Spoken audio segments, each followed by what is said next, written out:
Hello and welcome back to the Sam Beast YouTube channel. Hope you are doing well. Just a very quick introduction to the up and coming series on hardware asset management webinars. So we actually did these for a client who ordered a series of hardware asset management webinars focusing on, the basics basically, to get their key stakeholders up and running and understanding the fundamentals of HAM.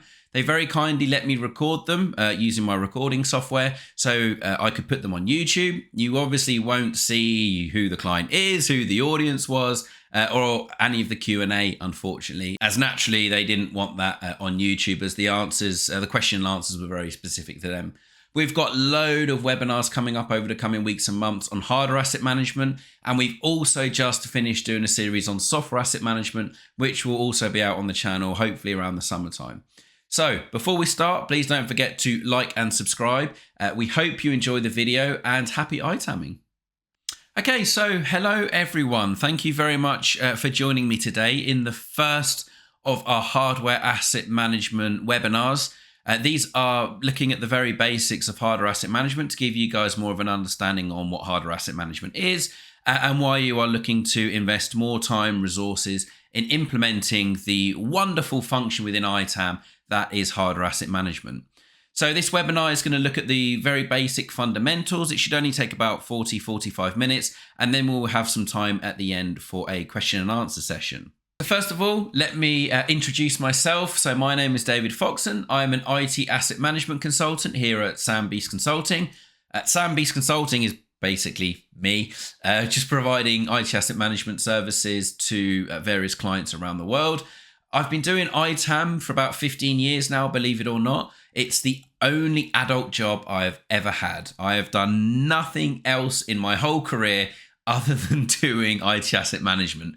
So not even like as a child, I had a paper round, for example, never worked in a shop, never had anything like that. I went straight in at the deep end to do ITAM, which, I can't believe how lucky I got to find something that I'm passionate about that I could also turn into a career. Because unfortunately, at the age of 33, that call up to play for Luton Town Football Club still hasn't come. So I think I'm going to formally announce my retirement from professional football soon. But yeah, very, very lucky to have found a passion and a hobby in IT asset management. So we spend a lot of time working with clients to do IT asset management implementation. We also work with clients to take their maturity levels to the next step. So if they've previously implemented ITAM, but they've hit a bit of a rut, or they want to progress it further, add in automation, mature processes, or even go through those external ITAM-based audits with, the Big Four or another consultancy firm, they typically like to make sure that their processes are up to a specific standard so that hopefully the audit is better than last year, and they can show that the value of ITAM is bringing. But we don't discriminate. We will do any kind of IT asset management service out there. And throughout my career, I've also been a speaker at various ITAM events. Haven't spoken at events since pre-COVID, but that is changing this year. So very excited to get back into doing some speaking engagements. Like I said, founder of Sam Beast Consulting, that's me, and still can't believe it, but joint winner of the IT Asset Management Consultant of the Year 2022. Huge supporter of Luton Town Football Club. Sorry, I know for a fact that there are some non-Luton fans in the call, but you all support Premier League teams, and we're real football, doing really well at the moment as well.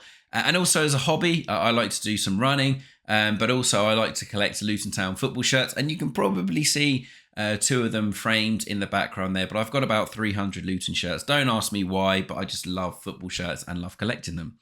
Anyway, enough of all of that. Let's get stuck into hardware asset management. So what are we actually going to be looking at today in this hardware asset management introduction webinar?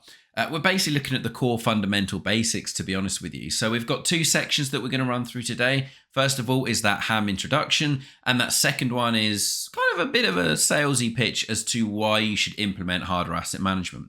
So in section one, we're going to look at what is HAM, what is a hardware asset, what is the hardware asset life cycle, where does HAM live within your organization? Obviously, within this organization, that's a question mark at the moment. Should it live within service management, procurement, office of the CIO, etc.? So we will go through that. We'll also kind of show what a target operating model would look like for hardware asset management. Again, as I know that's something that you guys are keen on building and implementing. And then section 2, we'll have a look at some of the benefits, the data transparency and visibility that you can gain through implementing hardware asset management, the relationship with your SAM teams. I know you're a bit further ahead with software asset management than hardware. So we'll look at how HAM and SAM can work together and coexist and basically be a really good support for each other. One doesn't work 100% without the other. Look at some budgeting stuff, and then finally just some basic regulations to be aware of when it comes to managing hardware assets. So what is hardware asset management? So put down into simple terms, it is the people, processes, and technologies required to manage the defined IT hardware assets in scope throughout their life cycle. A very important bit there about the defined IT assets within your ITAM scope, because what that scope is and what you define as an IT asset varies from different organizations, varies from different sectors, organization sizes, what your goals and objectives are. So there's no two scopes that are the same, basically, is what I'm trying to get at. The scope is free for you guys to define what's in there, and we will look at what typically is part of that scope later on in another slide. So hardware asset management starts from the initial planning phase. So this is when someone thinks that they might need some hardware or thinks that they want to onboard a new model, even before they start requesting it, procuring it, etc. It starts at that very first grain of an idea in your head that you're going to need some hardware. And then make sure that those hardware assets are correctly managed through their usage. So making sure that when they're deployed, people have got them, that you've purchased them correctly, they're the right makes and models. And yeah, kind of like you do with software, right? If someone's not using it for a certain period of time, going after them, well, not in an aggressive way, contacting them, asking them why they're not using it. Can you reclaim it? Can you redistribute it? Does it need to go to ITAD? Does it need to be refreshed, etc.? But more on that later as well.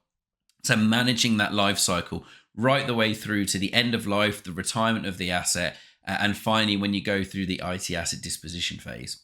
We have a separate webinar completely dedicated to IT asset disposition, disposal, aka ITAD, because that is a huge subject in itself and something I really think that your organization could benefit from, getting some residual money back for those assets at their end of life. But more on that one later. That's just a sneak peek at another webinar that's coming up for you guys. But in a nutshell, a high level overview, that is what hardware asset management is. And hardware asset management, just as a reminder again, falls under the IT asset management scope along with software asset management. But what exactly is a hardware asset?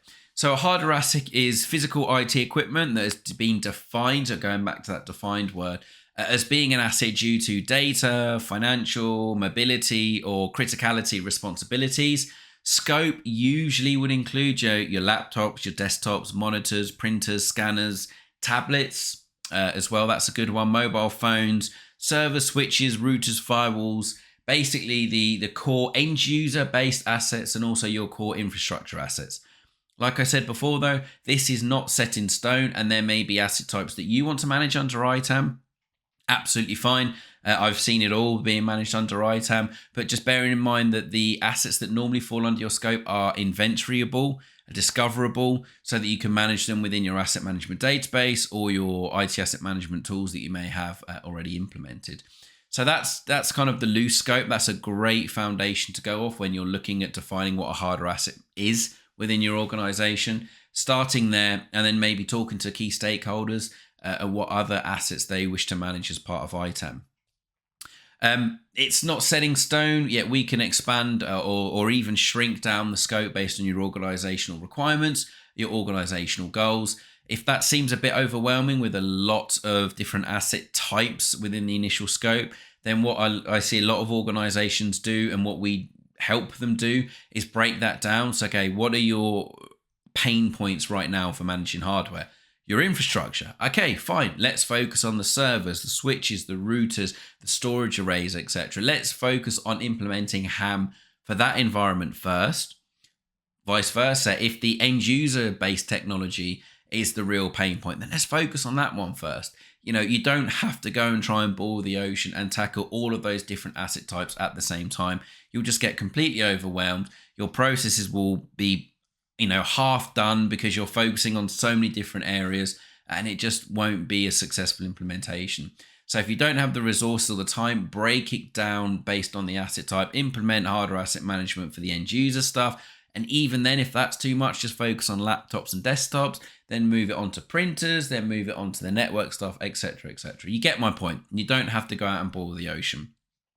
But when building that scope, it's really important for you to understand how you're going to discover and inventory these hardware assets.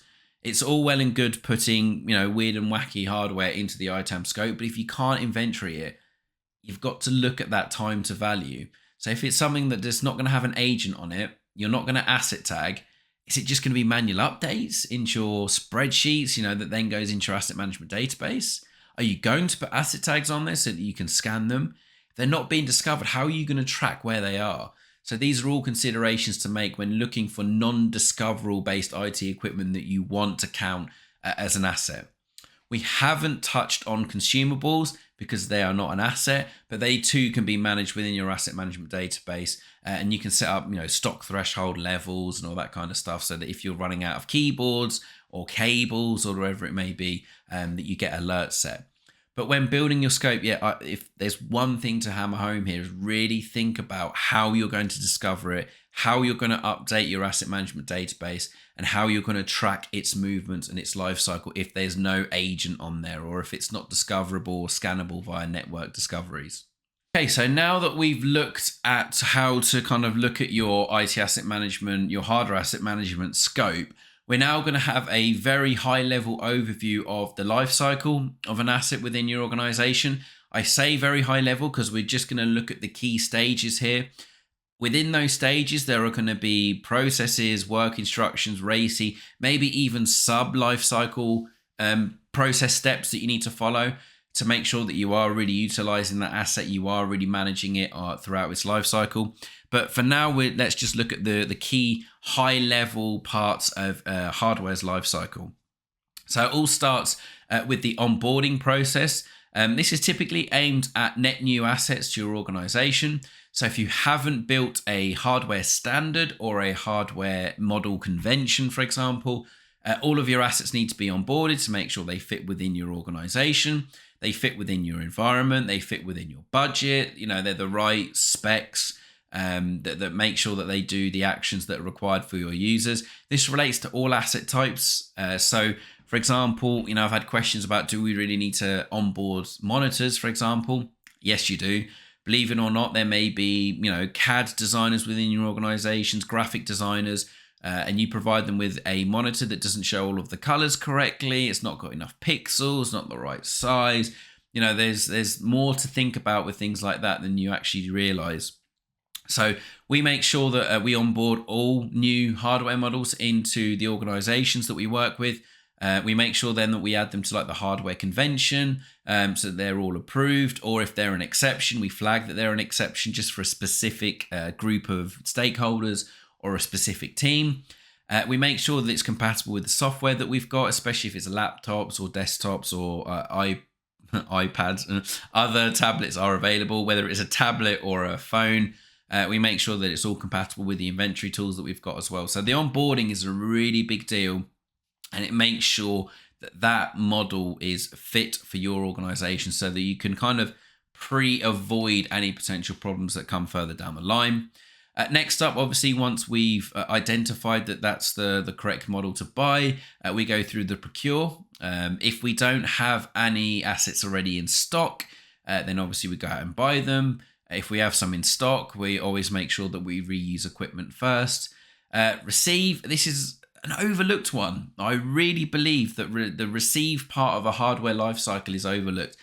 When I talk about receive, I'm talking about whether you've got a third party, for example, that manages all of your hardware for you. They image it, they tag it, they create the user profiles, install all the software. If they do that for you, then send it off to you, or even from the hardware vendor or your supplier themselves. There seems to be a disconnect when people receive the equipment. They're not checking it's the right make and model, it's the right spec, it's not dead on arrival. There's a whole like hardware goods received process in there that you can put when doing the receive, making sure that the asset management database is updated with the right location, the right status, the right substate, the right user details. There is a lot that goes into the receive part of the process. and it's very often overlooked. Whenever I see some life cycle management stuff, I always see receive not being included, missed out, or kind of being just glossed over, when actually it's a really important phase of the life cycle of an asset. 'Cause it's essentially that asset coming into your organization, right? So you got to get it right. Once we receive it in, then we've got the deploy process, so how you're shipping it out to your users, whether that's making sure they've got the right software, which has licenses. See, the ham and Sam relationship, it makes sense. Making sure they've got the right licenses, the right license types, that all their drivers are updated, they've got their OneDrive set up, their emails, all that good stuff that just further enhances like the customer service experience with your users. So that deploy also then makes sure again that there's only secondary updates to the asset management database, like location, even if you're managing like desk locations for users, that all follows in the deploy process. We have also seen a lot of organizations since COVID, in fact, make sure that when a user comes to collect a device that they're giving out, that they sign like an asset acceptance form, or that they formally sign the ITAM policy to make sure that they agree to adhering to the ITAM policy or the acceptance forms that has been, defined and set out. This is normally done on a PDF basis. It's really cool. It gives you that audit history, so that then if someone drops a device or gives it to another user, you can go, whoa, hold on. That's against our ITAM policy that you signed when you got the equipment that the organization's provided to you. So yeah, that's another really important stage of the life cycle. Maintain, this is typically covering off stock management, for example, and also covering off repairs and replacements, which feeds nicely actually into replacements. That again, yeah, if you're doing a hardware refresh, that's in replace. If you're doing a replacement for a broken device, that's in replace. If you have some sort of desktop as a service or hardware asset leasing, in replace. And it all coincides nicely, as you can kind of see all of these areas of the life cycle all relate to each other. They all have a critical part to play, because we've also then got retrieve.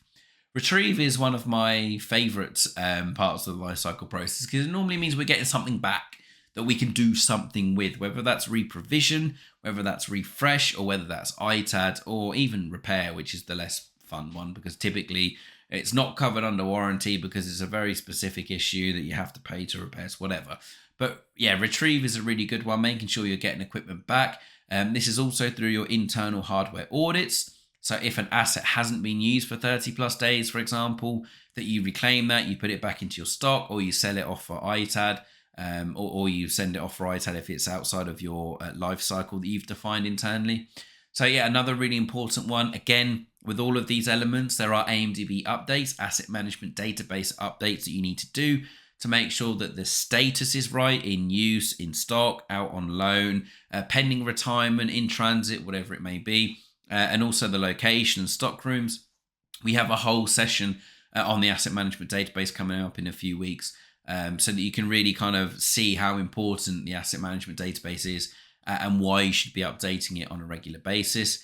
And then finally, we've got retire. So this is typically when it's reached the end of life, or it's no longer fit for purpose, or it's due for a hardware refresh, or it may just be broken and you physically cannot replace it or repair it anymore.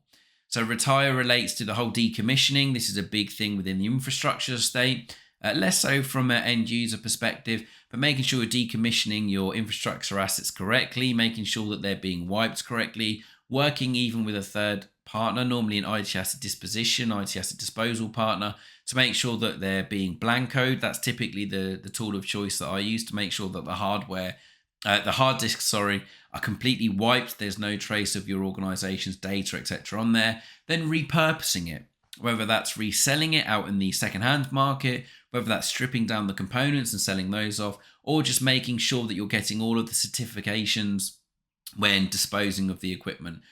Again, something that we'll go to in detail later on. We do mention it briefly in this session, but there's loads of different regulations you need to be aware of when disposing of IT equipment, just to make sure you're following environmental standards, security standards, etc. There's a lot that you need to make sure that your ITAD partner has accreditation for. But that's a very high level basic overview of the life cycle of an asset. And we'll dig down into this in another session, because each one of those, like I said, has sub processes, has full processes as well, sub life cycle elements of it, various nuances that are very specific on an organization by organization basis. But as just a very high level overview, that is what the life cycle of a hardware asset would typically look like for an organization. And this isn't just exclusive to end user stuff. This is for all IT equipment. But like I said, there may be some nuances depending on the kind of IT asset that it is. I was talking about, starting to talk about, where does hardware asset management live within my business, within my organization.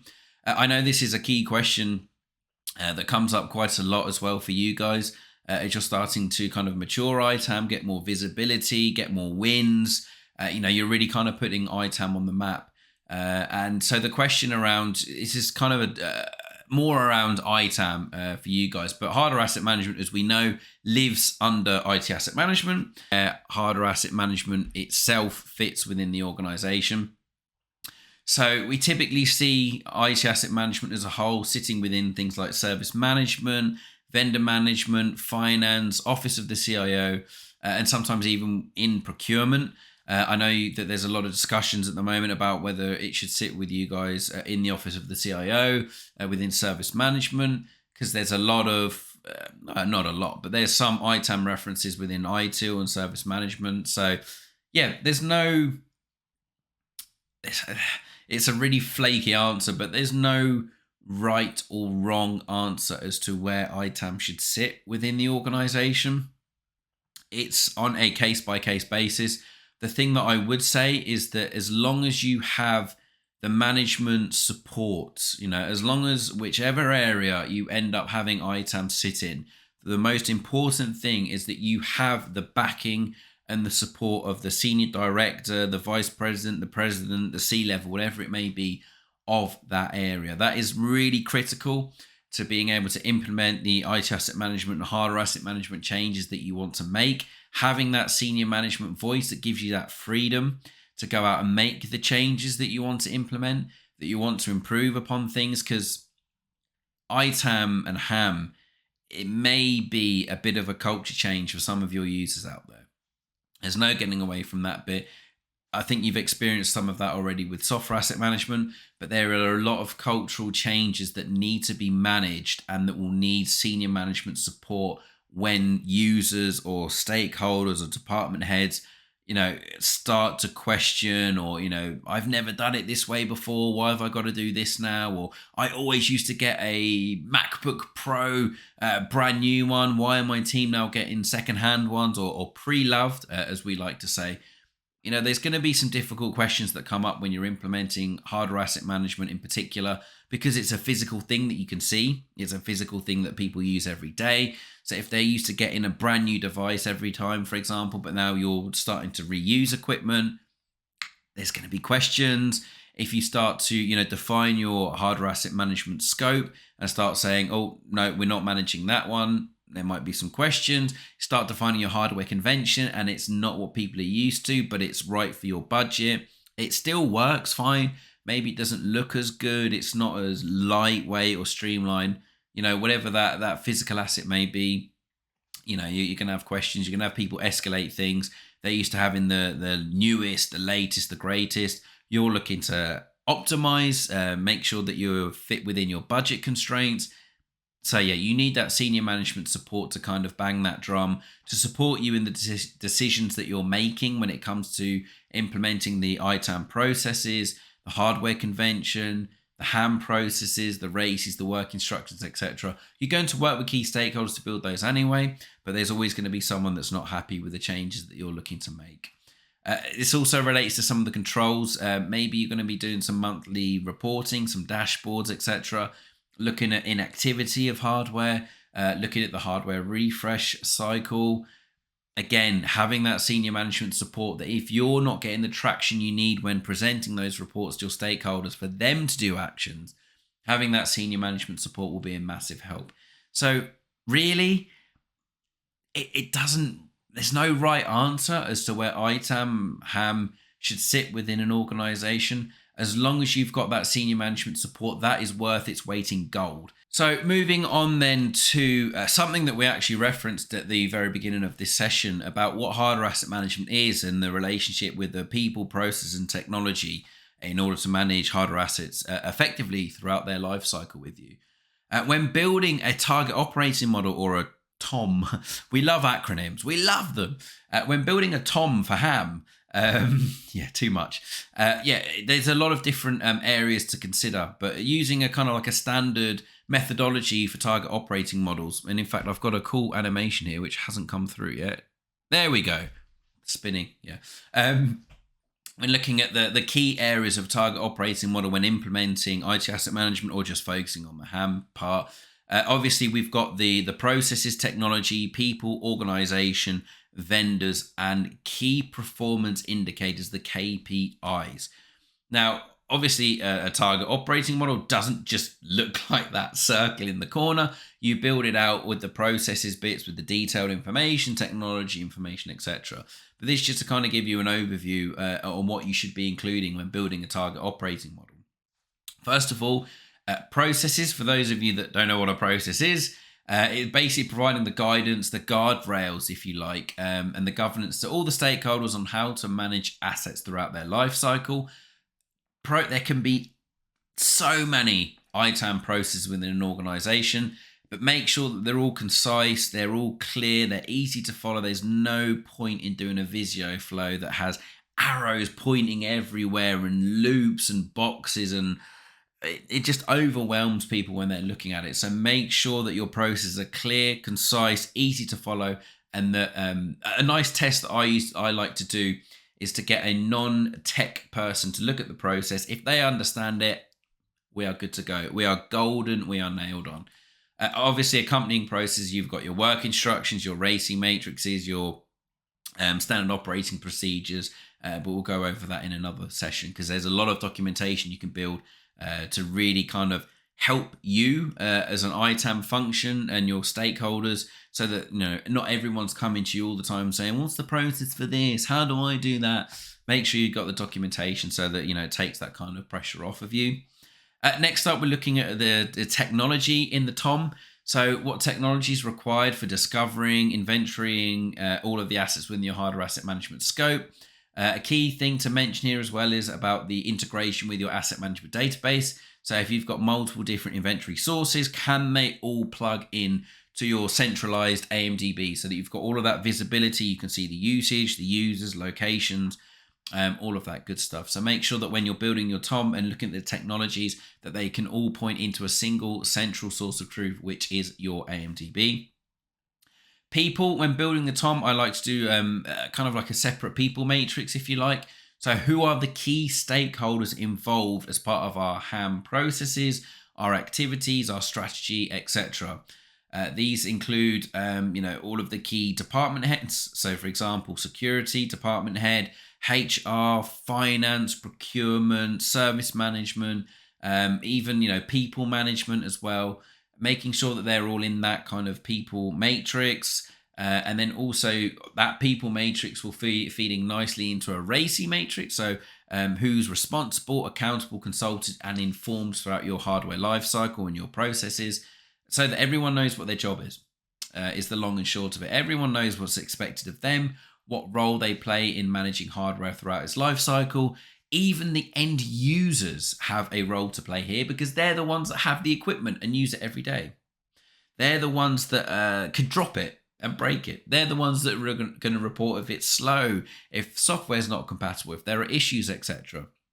So people are a hugely important part when implementing IT asset management, hardware asset management. And like we said before, culture change, people management, don't underestimate the time and effort this will take when you're implementing new changes. So all I'm going to say, I'm sure there are grown-ups within your organization, but yeah, it might surprise you as to how hard that sales pitch is to get people to follow your new ways of working. I'll leave it there. I'll let you uncover all of that fun stuff. Next up, we're looking at the organization. One of the key ways to make sure that hardware asset management gets the visibility and the support from not only your main primary sponsor for HAM or ITAM, is how it relates to your organizational goals and business objectives. Something that's an open goal at the moment for hardware asset management in particular. It relates to optimization of hardware, budget support as well, because budget are being cuts everywhere. IT asset disposition, not only for getting money back, but also the buzzword green IT and sustainability. Every organization at the moment seems to have a green IT initiative. They want to be more sustainable. They want to be seen doing good for the planet, doing good for the environment, hugging a tree, planting trees, doing whatever. HAM in particular can help a lot with that. So when you're building your target operating model, really make sure you plug into what the overall goals are for the organization. You can typically find these on like your intranet or your SharePoint pages, or even your organization's website. Having a look at the strategy, the ethos and the motto and the goals and all that good stuff. And then try and find similarities as to how hardware asset management can help, and really plug that in when building your TOM. Vendors also obviously play a key part within hardware asset management. So here we're looking at what vendors are involved. We're talking about, from a procurement standpoint, maybe a third-party repairs, maybe you've even got third-party ITAM. I mean, for example, at the moment in your ITAM, I would count as a third-party vendor. I'm having an impact on your IT asset management function and your hardware asset management, a positive one, I hope.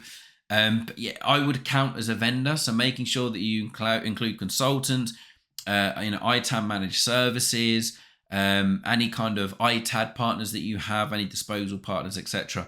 Map all of those out so that you can, again, like with the people one, show that matrix, all the vendors, what their roles are, what their responsibilities are, what you're relying on them to help achieve when you're implementing HAM, and building up that target operating model. And even in the future, who do you want? What vendors do you want to work with? Do you want a new ITAM tool? Do you want a dedicated fixed asset HAM tool, for example?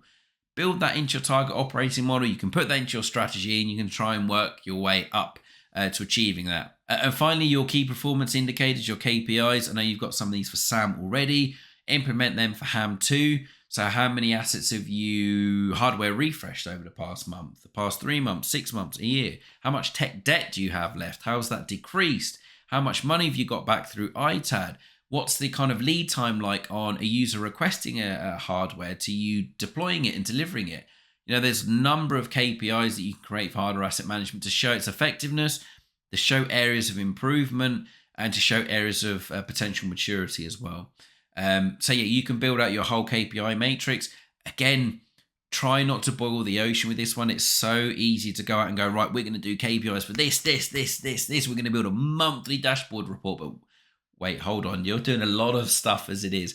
Start small and then you can gradually build it up, because hopefully you can start building some automated reports and automated controls as well to make it less time consuming on you, because initially it's going to be quite heavy and time consuming to show how you've met, what your KPIs are, what they've actually been that month, etc. So start small, start building it up. Make sure, you can automate some of the reports to make your life a lot easier as well. But so before we go on to this slide, selfishly for the purpose of the recording of doing this for the YouTube channel, which obviously if anyone here wants to like and subscribe, please feel free to.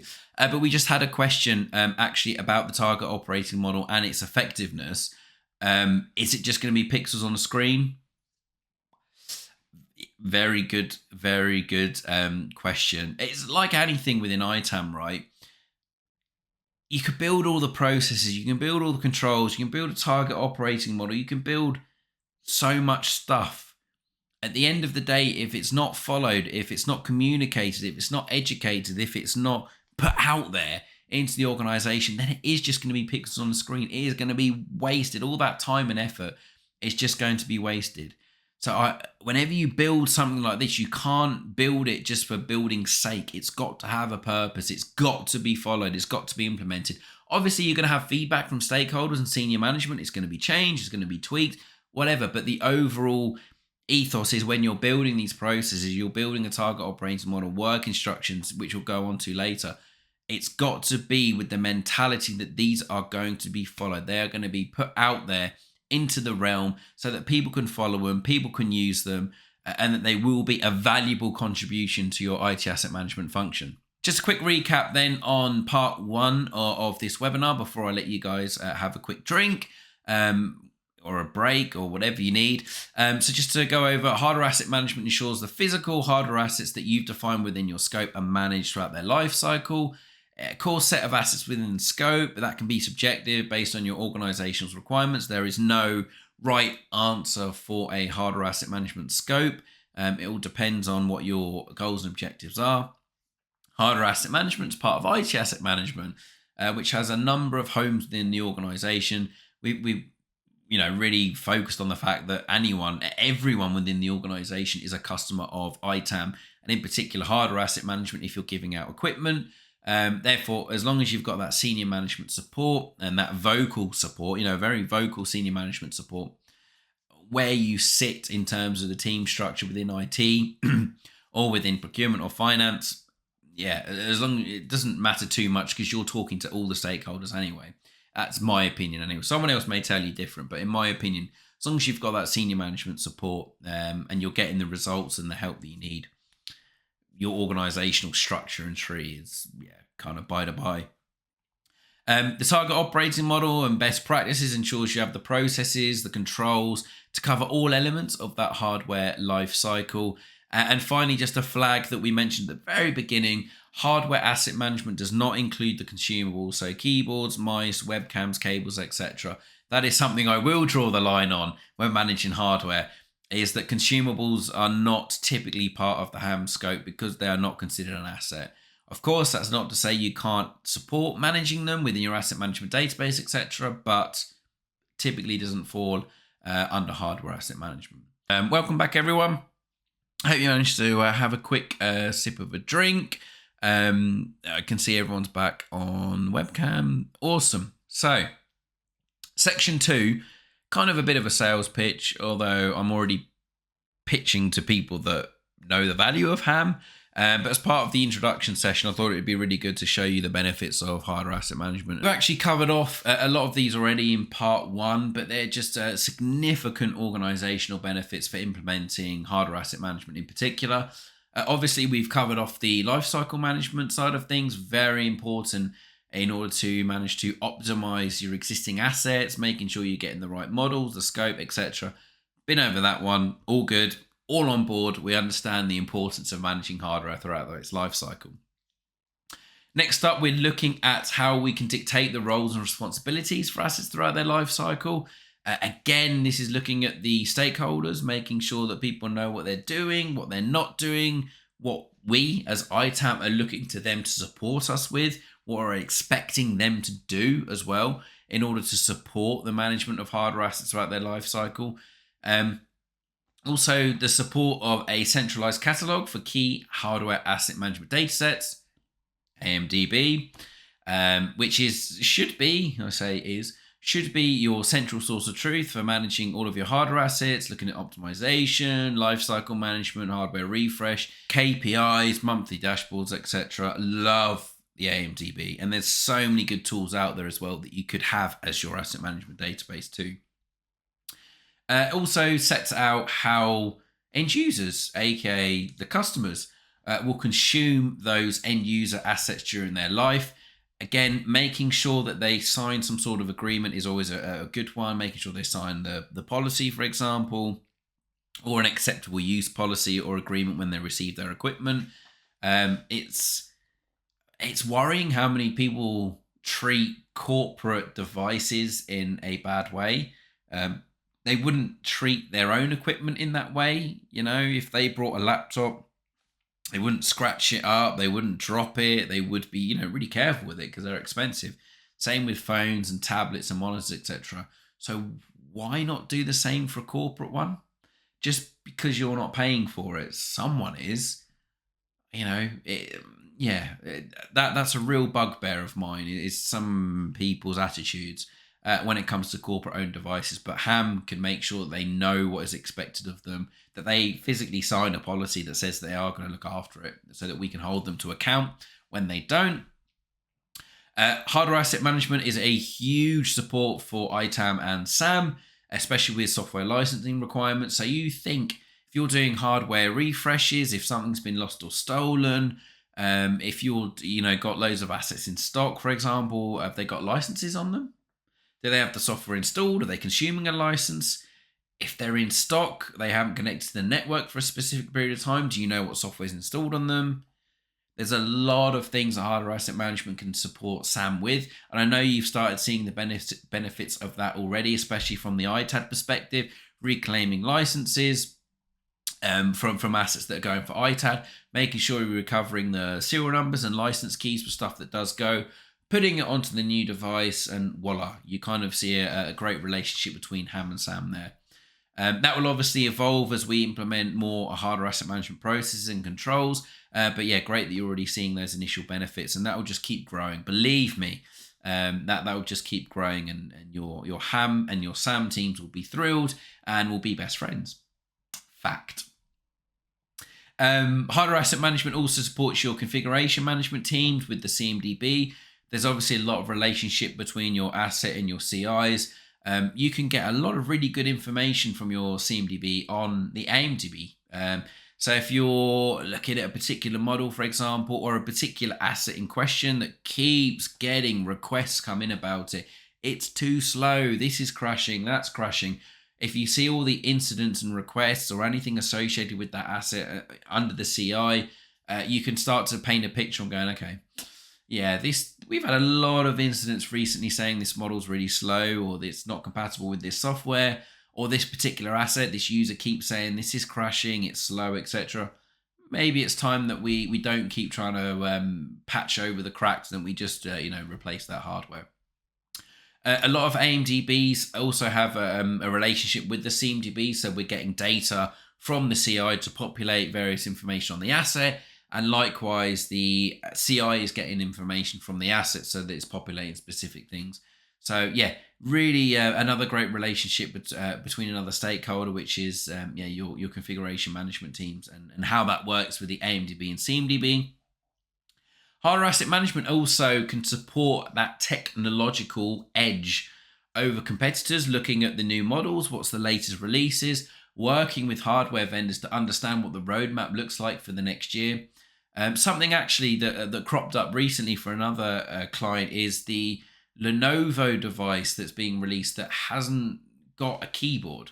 It's just basically all one screen, right? So you fold it still like a laptop, but when you open it, this bit that is normally a keyboard is a screen and touch screen. You've got a touch screen here, which is normally like the monitor screen, making sense. And understanding the benefits that something like that kind of technology could bring. So if you're a global organization, I think about it, right? If you're a global organization and in your hardware convention, you've got different keyboard standards, because you've got APAC, which will have a keyboard standards. You've got various places in Europe, which has keyboard standards. You've then got UK, which has a different keyboard standard. If you've got a laptop that's got a touch screen, in effect, keyboard there, that you can set to say, right, this is going to be an APAC keyboard, this is going to be a German keyboard, a UK keyboard, a Nordics keyboard, a US international keyboard, whatever. Think of how that will streamline your hardware convention. Stuff like that starts to get quite exciting. Going, okay, well, this is obviously going to be really expensive initially, but hopefully other organizations will, other hardware vendors will kind of latch onto that and start building their own ones. The pricing will be competitive. See how other organizations use it. Will the technology really work? And then go, okay, we could streamline our hardware convention here. We don't need all of these keyboard variations. We don't need a tablet anymore because we've got this cool new device. So yeah, having hardware asset management, kind of like you are for software, right? You're always looking at the latest releases on software. How does that impact licensing? How does that impact compatibility? How does that impact how the users actually use it? You can do the same for your hardware models. This is obviously very kind of aimed at end user based stuff. You can do it for network and infrastructure, server, all that stuff as well. But yeah, mainly aimed at the end user stuff. I think from an infrastructure perspective, it's more looking at cloud. How can the cloud help? Is it really cost effective? There's been a lot of articles recently going around that the cloud compared to physical over time isn't actually as cost effective. Again, something ITAM can help so that you are at the cutting edge of technology and advancements when it comes to hardware asset management, data centers, etc. Yeah, going back to being at the cutting edge, we can obviously define all the IT assets types within the scope for IT asset management, hardware asset management, all the processes around that. What is approved, what isn't approved, what's approved as an exception, what's approved for certain teams, building up that parameters and that transparency and visibility. That's key, not only for you within hardware asset management, within ITAM, within SAM, and people that live and breathe ITAM, but your end users, knowing what they can request from a hardware perspective, what model, what spec. It will go a really long way building out that visibility and transparency of getting support for ITAM and hardware asset management out there within your organization. And finally, obviously, data is king. Hardware asset management can provide valuable data sets, especially at the moment with budget constraints and budgets being slashed and letting people go, etc. HAM can help with forecasting next year's budget, building out the budget to be creative, to fit within the decreasing budget for hardware. Again, factoring in IT asset disposition values that you get back from selling equipment. How does that impact the budget? There's a lot that hardware asset management can help with in there. And again, I've said it before, I'll say it again. Don't boil the ocean. Don't look at this and think you've got to do all of this straight away, because you don't. You absolutely don't. Baby steps, okay? Baby steps. We keep working up to it. We do one thing, it works, it's implemented, it's, showing value, it's smashing it. Look at the next organizational benefit, follow the same process. Don't try and do everything all at once. Baby steps, just build it up so you can build up your hardware maturity levels.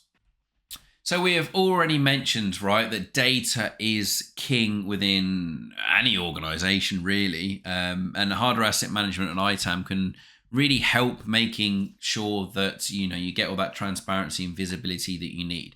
So, for example, when looking at your asset management database, your inventory tools, you can quickly identify the different asset types. Now, by asset types, we're going back to that laptop, desktop, server, router, switch, etc.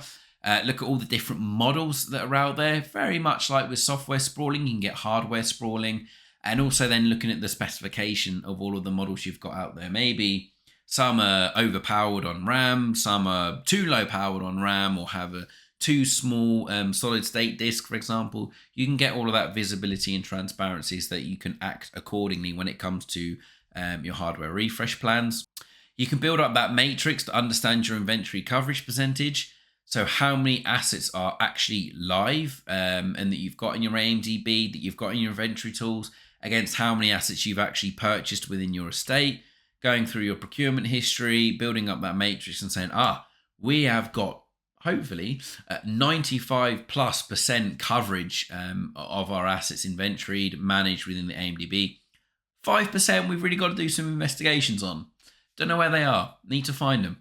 And that gives you it's also a great KPI to look at, is your inventory coverage percentage within your AMDB and your inventory tools, to show the value that hardware asset management is bringing the organization, really. It also gives you that visibility on what users are assigned to what assets. Where are they? Are they the actual approved user who you gave the equipment to? And is that the right location? You'll find that when implementing hardware asset management, it may be the fact that users are so used to getting a laptop and having no process to return it or give it back. So a line manager may keep it in a drawer and then give it out to a new starter. So when you start doing that inventory, start doing that reconciliation, you go, well, hold on. No, we assigned that to Joe, who was in marketing on the 3rd floor, but we can see the last user is actually Sophie on the 1st floor in finance. How's that happened? And then you can make sure that people are understanding the process, that they're following the process, that all equipment comes back to IT, gets re-imaged, etc., etc., etc. But you wouldn't know that that's the case unless you did a floor walk and knew asset tags and serial numbers off by heart. You wouldn't know that's the case without that visibility and transparency that hardware asset management can bring. Also really useful when you're looking at your hardware refresh, what assets are due for end of life.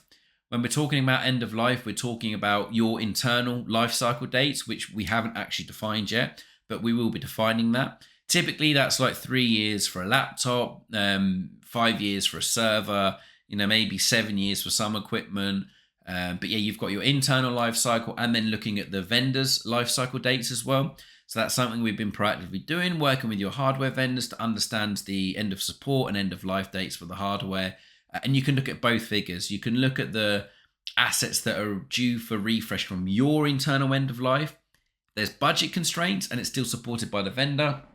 Maybe you give it another few months or another year or whatever if there's no issues with that device itself. But yeah, that's some really good information that hardware asset management and ITAM can provide to you. A great KPI as well for reporting for senior management and the wider teams that are out there are the number of assets that are being bought each month that are then being lost and stolen and retired each month. Ideally, you want 0 on lost and stolen. I mean, that's just logic.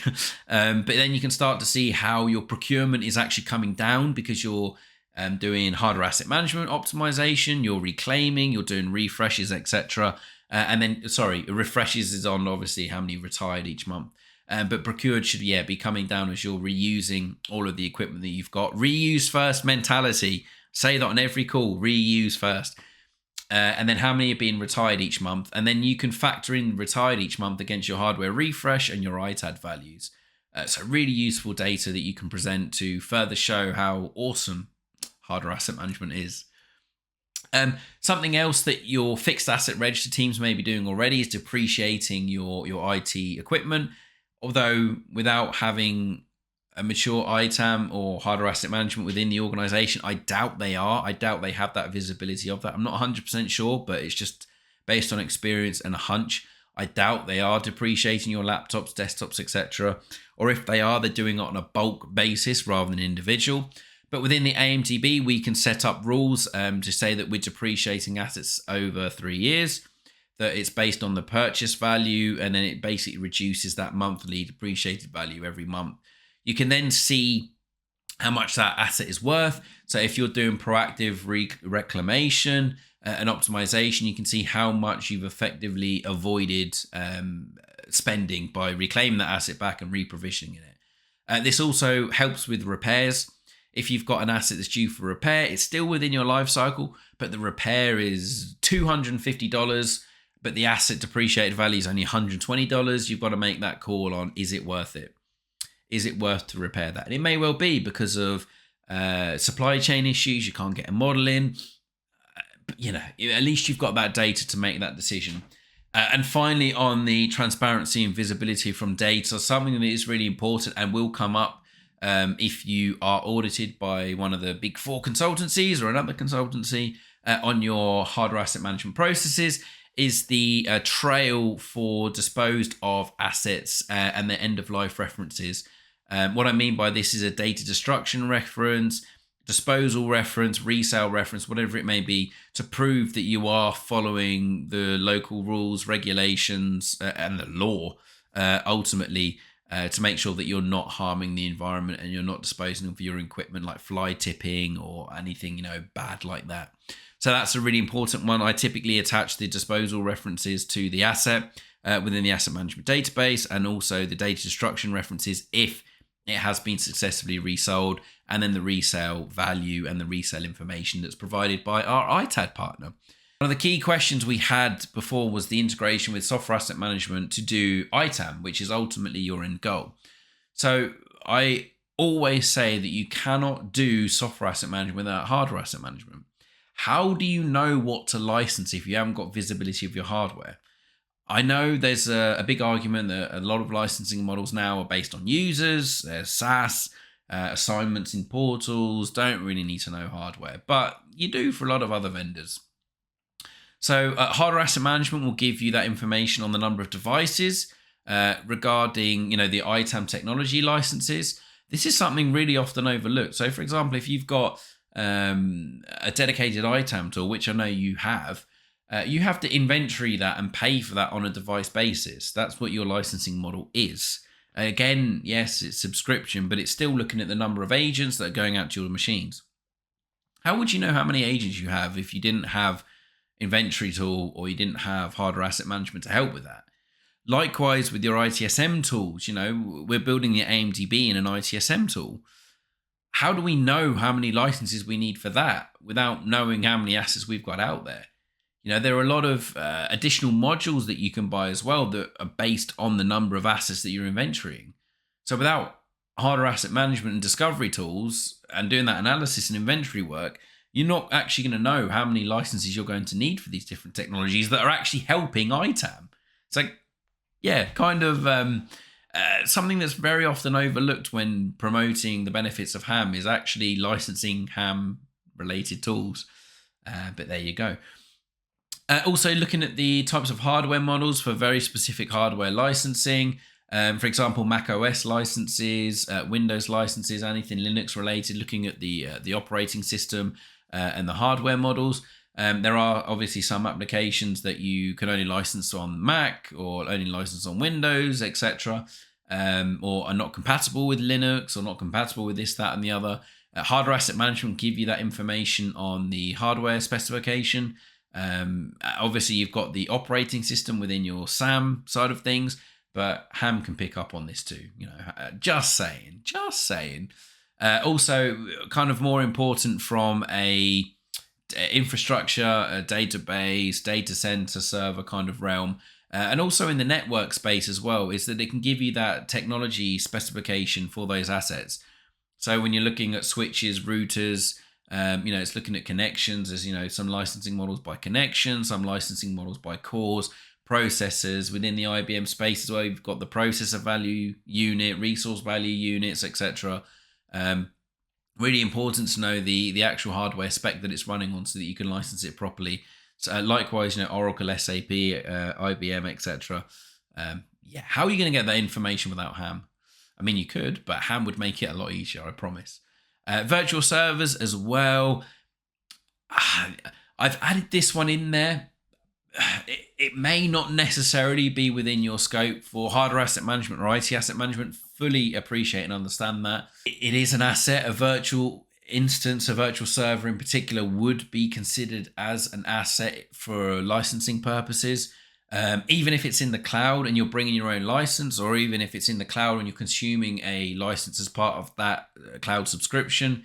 But understanding the scope, the scale of that virtual instance, that virtual server, will also greatly help the SAM team from a licensing perspective. Basically trying to share the load here, right? So that SAM can focus on the software, hardware can focus on the hardware, come together, make ITAM be best friends, and smash it on both the hardware and software side of things.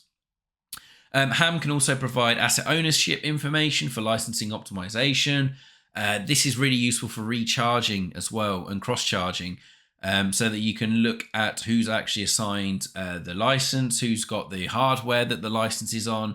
Okay, we need to recharge that cost center for this license, and this license, this hardware. Really useful information when looking at asset ownership from a software licensing perspective for recharging. Even for internal audit perspective, if you've got a list of users that are assigned to a list of devices that you want to audit, it may be that you can go to their manager, that department head, that VP, that whatever it may be, director, whatever the level is, and ask them about whether they really do need that license, how it's working, whether it's changing to a new licensing model, the costs associated, etc. So hardware asset management information can play a really key role in managing to do that as well, which is great from a selfish ham perspective. But just to be very clear, I do ITAM. I love SAM just as much as ham. So but just for the purpose of this, really focusing on the ham side of things. And finally, critical applications that require config items within the CMDB. Hardware asset management, like we said before, can be that link and that bridge between ITAM technologies and ITSM technologies. We are interested in both.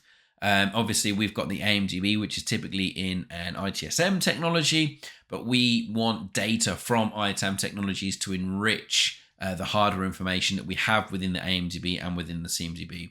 So we can be that bridge there as well, so that we've got all of the valuable information that we need moving forward in order to manage both our software and our hardware assets more effectively. Anyway, moving on, because I'm very conscious of time here, guys. Budgeting and forecasting, probably one of my most favorite sales pitches for implementing hardware asset management. And there's a number of ways that we can help your stakeholders, your budget holders, procurement, finance, even CIO, CTO levels with the budgeting and forecasting that we can help with. So first of all, obviously we've got the BAU turnover costs. So how much are we spending, on average every month, just through BAU, wear and tear, lost, stolen, etc. How much have we had to spend on replacements? What we're expecting to forecast for next year as well. So how many new starters do we have each month on average? How many leavers do we have? How many assets do we reclaim? How many do we then need to buy to bridge that gap, etc.? You can build out a whole forecast for your next year's hardware budget by doing some analysis like that. Looking at the HR starters and leavers, understanding the equipment you're going to get back, maybe make a guesstimate on how many of those are not actually fit for being repurposed. And then you can use your AMDB and your inventory tools to understand how many assets you're going to need next year, what the likely cost is going to be, so you can submit a really good and quite accurate budget. And you can also show in here optimization opportunities for extending the life cycle for specific models if there's nothing wrong with it. Maybe if you spend $20 on a battery, that will give it a new lease of life and you can use it for longer. You can add all of that into your budgeting and forecasting plans to really, show the financial value that HAM can bring the organization. You could also even put in some guesstimates on your optimization activities that year. So how many assets are you reclaiming that haven't been used? Even your ITADs, have you got a prediction on how much money you're going to get back through ITADs? All good things that you could put into your budgeting and forecasting and really get under the eyes of like your C-level executives.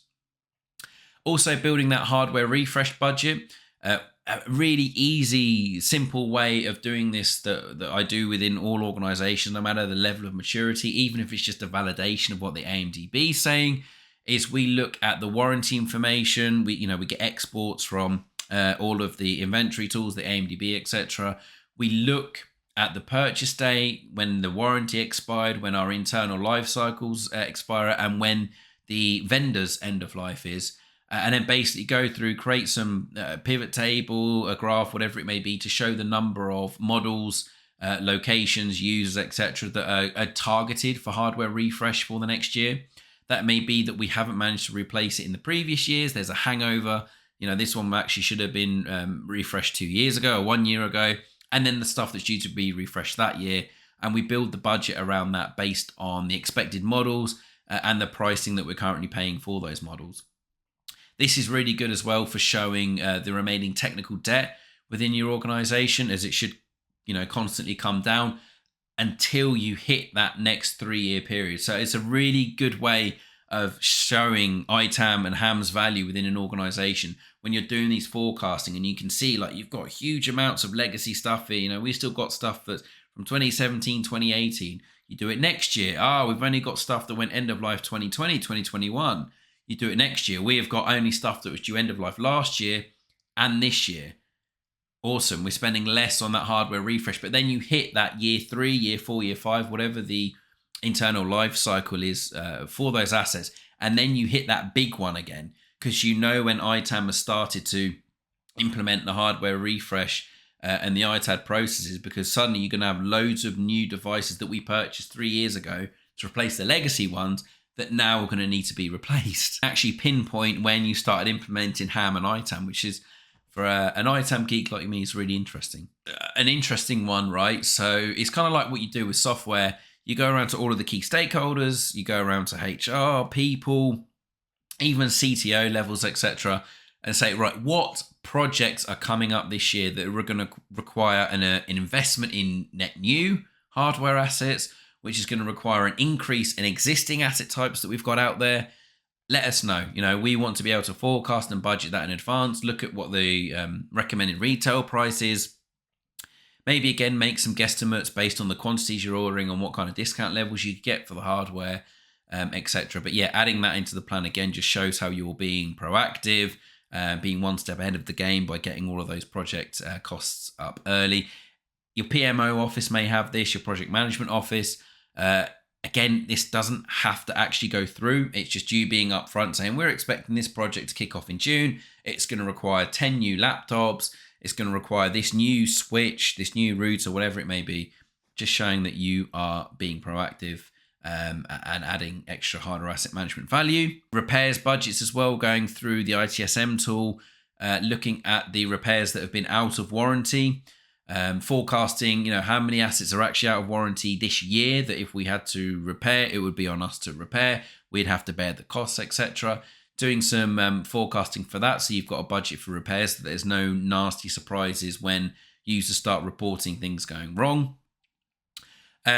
New models for testing. This is something that's really important within hardware asset management, is that if you're getting a brand new, net new model within your organization, you have to do a lot of testing on it before you're able to release it out in the wild. Does it meet the requirements of the user? We mentioned this before. Is it the right size? Pixels on the screen? Compatible with software? Compatible with this? Compatible with that? But also, drivers? Do you have to change your imaging process? Does the asset tag actually have to be moved because it doesn't quite fit where you originally thought? There's a lot of things you have to consider before implementing a new model, and that's why you need some test machines and budget for test machines. What we primarily do is order like 2 or 3 test machines so that they can be tested in different scenarios, different stakeholders, etc. Even if it's an existing model you have, but it's a newer version, like a newer generation, still follow that onboarding process, still do the testing, still make sure you've got some budget left over for that. Typically for laptops, you're looking at 1, maybe 2 new iterations a year. Monitors, well, depending on the monitor vendor that you're using, that's actually been quite more frequent than that due to supply chain issues and material issues. But yeah, just set aside some budget for some test machines for any of the new stuff that's coming in. If it going back to that project, but if it is part of a project, I would recommend that the project pay for those. As part of their project costs to test machines for your IT teams to test, I would suggest that those costs come from the project. And finally, obviously, while we're doing all the hardware budgeting, we can also support the software asset management team with the software licensing costs for next year and general budget support on budgeting for software next year.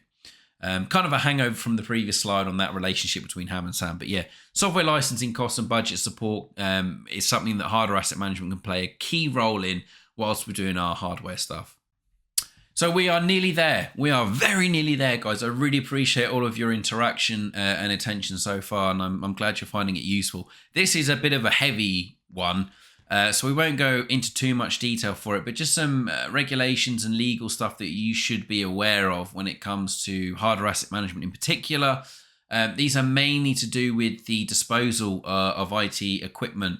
So the first one to be very aware of, especially as you're UK and European, and yeah, also have some American sites as well, but there's the Waste Electrical and Electronic Equipment mandate. So that's called WEEE. I'm sure a lot of you have heard of that already. We have to make sure that everything that we dispose of is WEEE certified within the UK and Europe for sure. We're also looking for ISO 9001, which is quality management, ISO 14001 environment management, and obviously security, ISO 27001 for the information security ISO standards. These are all very critical and key certifications and regulations that our IT asset disposition partners must follow. If they don't follow them, then they're not the right partner for us.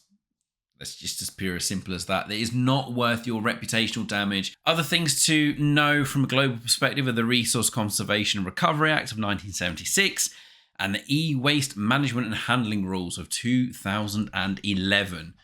So, yeah, there are just some key, very boring but very important legal and environmental and security regulations to be aware of, and directives that we must make sure that we follow when doing any ITAD, and making sure that our ITAD partner follows as well, which is really important. And then make sure that we've got all of that audit history, data destruction references, the disposal certificates, the resale values, the resale certificates, etc. So that if we ever are audited externally, that there's that whole audit trail so that you're covered, you're good to go, you're safe in the knowledge that you are being legal and not hurting the environment. And we've reached the end. You guys have made it to the end. These slides will, of course, be made available to you guys. Just going through the conclusion of the whole presentation that we've done. Hardware asset management tracks your valuable hardware assets throughout their life cycle through people, process, and technology. That will become embedded into your brain, I promise. Hardware asset management is part of the wider IT asset management scope. HAM provides the visibility and data for you to track your assets, ensure you're adhering to local hardware regulations and obligations, as we've literally just been speaking about.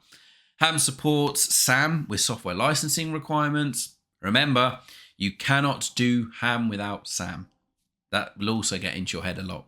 And finally, hardware asset management will help you with your budgeting, your spend, and your financial optimization of your IT assets.